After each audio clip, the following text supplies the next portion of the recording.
Hi everyone, my name is Stephanie Gonzalez and I will be presenting on design thinking. So let's get into first, what is design? Design is a totality of features that affect the way consumers perceive a product's look, feel, and function. Design offers functional and aesthetic benefits and appeals to both our rational and emotional sides. Design is not just a phase in creating a product, service, or application. It's a way of thinking that penetrates all aspects of the marketing program, so all design aspects work together. Design can mean two different things for the company and for the customer. For the company, for example, a well-designed product is easy to manufacture and distribute. For the customer, on the other hand, a well-designed product is pleasant to look at and easy to open, install, use, repair, and dispose of. The designer, of course, must take all of these goals into account. Design can shift consumer perceptions to make brand experiences more rewarding.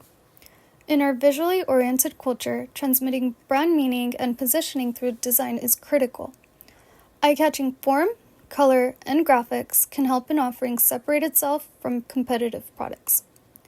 Design is especially important with long-lasting, durable goods such as cars. Now that we know what design is, we can get into what design thinking is. Design thinking is a mindset and approach to problem solving and innovation that is anchored around human-centered design.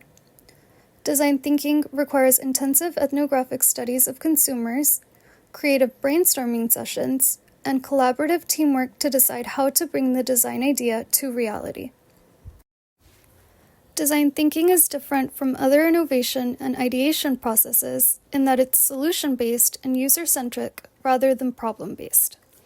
This means it focuses on the solution to a problem instead of the problem itself. The essence of design thinking is human-centric and user-specific. It's about the person behind the problem and solution, and requires asking questions such as who will be using this product and how will this solution impact the user. The 4 stages of design thinking include clarifying, ideating, developing, and implementing. The first stage in the design thinking process, to clarify, involves identifying the problem statement to come up with the best outcome.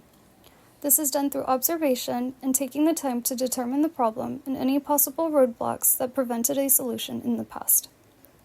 The key to be successful during this stage is to observe without any assumptions or biased expectations. The goal of the second stage, which is ideating, is to ultimately overcome cognitive fixedness and devise new and innovative ideas that solve the problems you identified. In this stage, you must continue to actively avoid assumptions and keep the user at the forefront of your mind during ideation sessions. The third phase involves developing concepts by critiquing a range of possible solutions. This includes multiple rounds of prototyping, testing, and experimenting to answer critical questions about a concept's viability. It is important to remember that this step isn't about perfection, but rather experimenting with different ideas and seeing which parts work and which don't. The fourth and final phase of the design thinking process is implementation. This is when the entire process comes together. It is an extension of the development phase, and therefore implementation starts with testing, reflecting on results, reiterating, and testing again.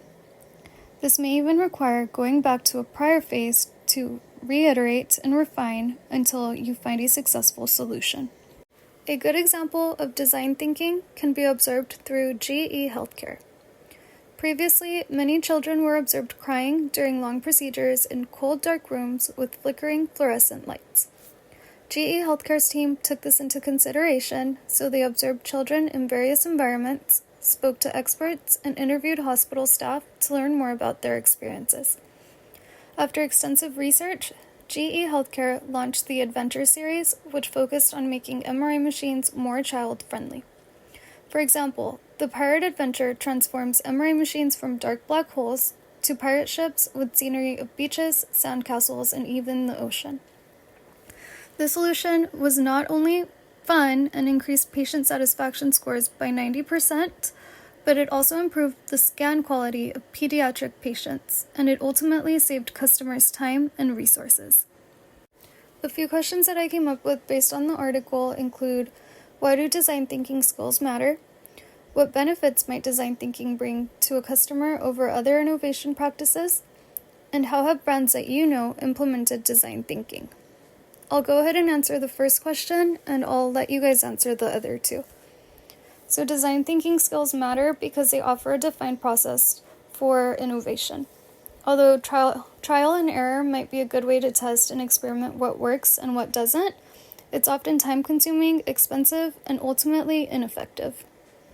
And that concludes my presentation. Thank you.